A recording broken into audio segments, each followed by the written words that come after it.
പ്രിയമുള്ളവരെ, ഞാൻ കോഴിക്കോട് നഗരത്തിലെ സുബ്രഹ്മണ്യ ആയുർവേദ ചികിത്സാ സെൻ്ററിലെത്തുന്നത് കേന്ദ്ര ഗവൺമെൻറ് ജീവനക്കാരുടെ ആശ്രിത ചികിത്സാ പദ്ധതിയിലൂടെയാണ്.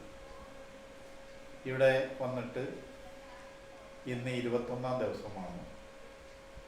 ചികിത്സ 1-ാം ഘട്ടം കഴിഞ്ഞ് ഇന്ന് ആശുപത്രിയിൽ നിന്നും വീട്ടിലേക്ക് തിരിച്ചു പോവുകയാണ്.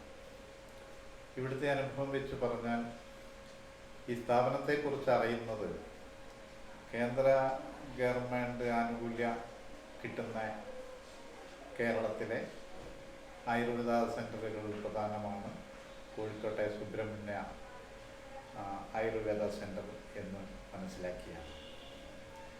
ഇവിടെ എത്തിയപ്പോൾ പുതിയൊരനുഭവമായിട്ടാണ് എനിക്ക് തോന്നിയത്.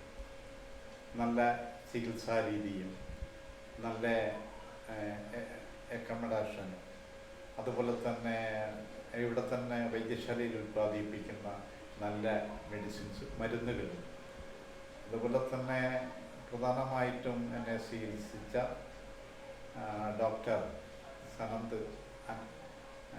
സനന്ത് ഡോക്ടർ, അതുപോലെ തന്നെ പ്രായമേറിയ നല്ല പരിചയസമ്പന്നനായ രാജരത്നം വൈദ്യർ, അതുപോലെ തന്നെ പേര് ഓർക്കുന്നില്ല, 2 ലേഡി ഡോക്ടർമാരുണ്ട്.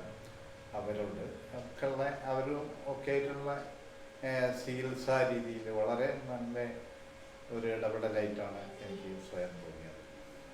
ഞാൻ വന്നത് എൻ്റെ കൈമുട്ട് വേദനയും അതുപോലെ തന്നെ കാൽമുട്ട് വേദനയുമായിട്ടാണ്. 21 ദിവസം ചികിത്സയിൽ പൂർണ്ണമായിട്ടും ഭേദമായില്ലെങ്കിലും ചികിത്സയ്ക്ക് അല്പം ഭേദമുണ്ട്. ഈ ചികിത്സാ പദ്ധതി ഇനിയും തുടരണമെന്നാണ് ഡോക്ടർമാരുടെ നിർദ്ദേശം. ആ തുടരുന്ന പക്ഷം എനിക്ക് എൻ്റെ രോഗം പൂർണ്ണമായിട്ട് ചികിത്സിച്ച് ഭേദമാക്കാൻ പറ്റുമെന്ന് ഡോക്ടർമാർ പറയുന്നു. അതിലുള്ള പ്രത്യാശ എനിക്കുണ്ട്. അങ്ങനെ ഞാൻ ഈ ആസ്പത്രിയിൽ നിന്ന് ഇവിടെ വാങ്ങുകയാണ്.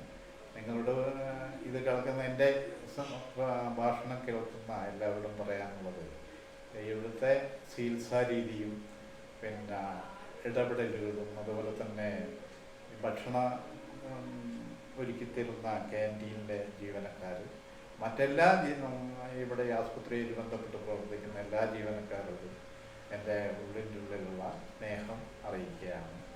ഈ ആസ്പത്രി എല്ലാവിധ വികസനങ്ങളും നടത്തട്ടെ, മുന്നോട്ട് നീങ്ങട്ടെ, രോഗികൾ എത്തിപ്പെടട്ടെ എന്ന് മാത്രം ആശംസിച്ചുകൊണ്ട്